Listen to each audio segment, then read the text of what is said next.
Hi there, it's Chris Blees from ToSellYourBusiness.com. We've been working with a few business owners recently and have had some successful transactions. And based on those transactions, I thought I would give a couple insights of some things that came into our discussions with these clients that maybe were non-intuitive. So I thought I would do a quick video and give you some updates of some recent lessons learned, I guess, and especially things that are just really not intuitive to the business owner. So I jotted down two things here that I thought I would share with you.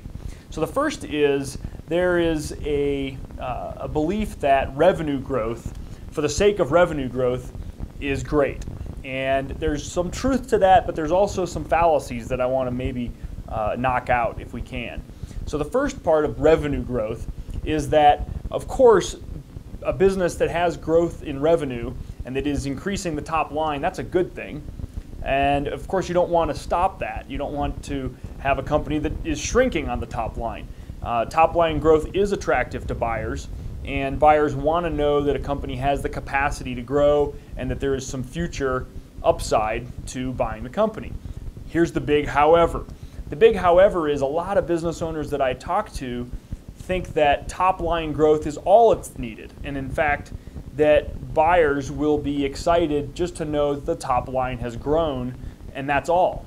The reality is that it's profit that buyers are really after, and again we can talk through a lot of the valuation discussions that are in the video series, but the real benefit that a buyer is after is profitability or cash flow to them. So while top-line revenue can sometimes increase profits, that's a good thing. But if you have top-line growth and you're not putting more money to the bottom line, then actually could be a negative. So the example would be, let's say you're running a company right now with $5 million in revenue, and you over the next year grow that top line to $6 million. So you've added an additional 20% to your top line. That's great.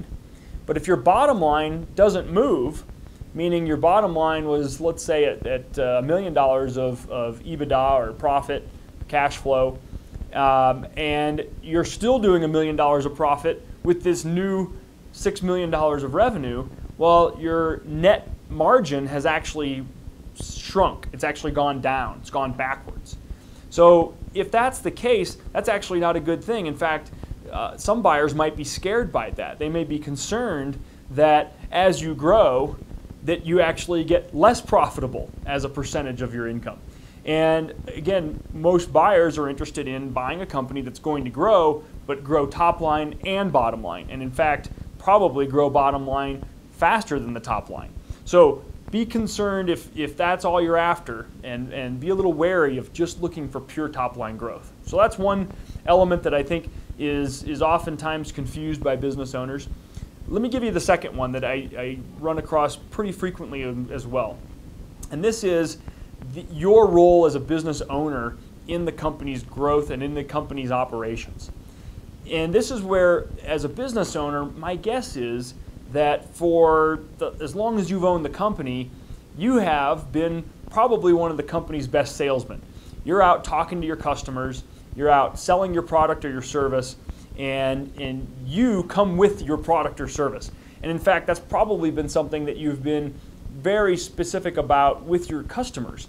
And you've probably been pretty proud of the fact, and your customers probably really like the fact that you come with the product or you come with the service, that you're sort of a part of it. And most business owners I know use that as a selling proposition with their customers. They'll say, hey, I've got your back on this transaction, or that when you buy a product from me, you know that you've got my personal goodwill behind it. And that's great for selling your product, selling your service. The problem is when you go to sell your company, it actually is the exact opposite. If you are instrumental in making that company go, and if your company is perceived as only being able to grow and only be successful with you, well, now when you're going to sell the company, the buyers of your company are actually going to be scared by that. They're looking for the exact opposite. They're looking for a company that operates without you, because they know that after they buy the company from you, you may not be around. Now, you may offer some transition time, and you may offer some training, and you may even offer to stay on board as a president or stay on board as a key management team member once someone else buys the company. But buyers know you're not going to be as committed after you've got money in your pocket and you're no longer the sole owner. And so what buyers are most concerned about is that there's a change in culture, there's a change in customers, or there's a change in ability of the company without you. So if you stress how important you are as a part of your product or service, that is actually counterproductive in the sale of your company.